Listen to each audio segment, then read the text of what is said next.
Merci, monsieur le ministre. La parole est à monsieur Yves Albarello. Merci, Monsieur le Président. Ma question s'adresse à Monsieur le Premier ministre. Monsieur le Premier ministre, il y a quelques mois, j'avais interrogé votre ministre de l'Intérieur sur la question des mosquées salafistes radicalisées suite à la fermeture de la mosquée de Lagny-sur-Marne, commune de ma circonscription.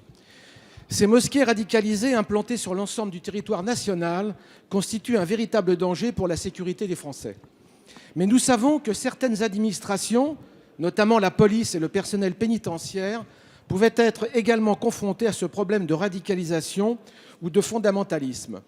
Les entorses à la laïcité progresseraient dans les commissariats et dans les prisons, ce qui est bien entendu inacceptable et doit être regardé avec beaucoup d'attention compte tenu de leur mission. Il n'est en aucun cas question de jeter l'opprobre sur l'écrasante majorité de ces fonctionnaires, essentiels à notre sécurité, qui respectent, comme tous les républicains, le principe de laïcité. Nous ne pouvons accepter des comportements intolérables, même s'ils ne concernent que très peu de personnes. 17 cas de policiers convertis à l'islam ont été signalés dans une note confidentielle par la direction de la sécurité de proximité de l'agglomération parisienne. Au sujet du personnel pénitentiaire, la radicalisation dans les prisons semble désormais déborder des rangs des détenus vers ceux des surveillants. Mon collègue Christian Kert a été alerté par un syndicat de personnel pénitentiaire sur le fait que 2 surveillants de la prison d'Arles, dans les Bouches-du-Rhône, refuseraient depuis quelque temps de serrer la main de leurs collègues féminines, y compris de leurs 2 directrices d'établissement, au seul prétexte qu'elles sont femmes et que leur religion leur interdit. Pour l'anecdote, ces 2 surveillants ne rechignent pas à serrer la main des détenus et à s'entretenir avec certains en langue arabe.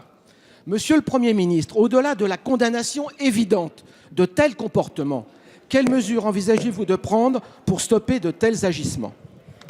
Merci. La parole est à monsieur Jean-Jacques Urvoas, garde des Sceaux, ministre de la Justice. Oui, Monsieur le Président, Monsieur le député Albarello, ce que je veux dire va aussi engager le ministre de l'Intérieur. Ces phénomènes, évidemment, sont observés. Il faut les aborder à 3 niveaux. Avant l'entrée dans la fonction publique, pendant les écoles et ensuite sur le lieu où exercent ces stagiaires, peut-être fonctionnaires. Au niveau des recrutements, ça a déjà été fait pour les concours pour la police et la gendarmerie. Nous y réfléchissons pour l'administration pénitentiaire. Il faut inventer, vous me permettrez la discrétion du terme, de dispositifs dédiés de façon à éviter des intégrations de personnes sur lesquelles il y a effectivement des signes qui peuvent être négatifs.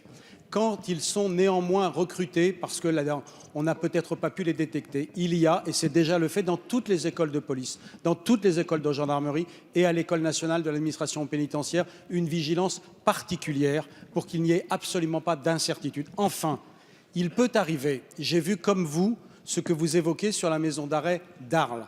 Quand on est surveillant, on sert la République.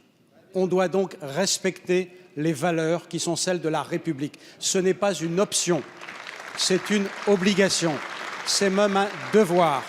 Dans le cas d'espèce, monsieur le député, j'ai donné des consignes extrêmement fermes aux 10 directeurs interrégionaux. Il y aura des sanctions pour les personnels qui sont observés.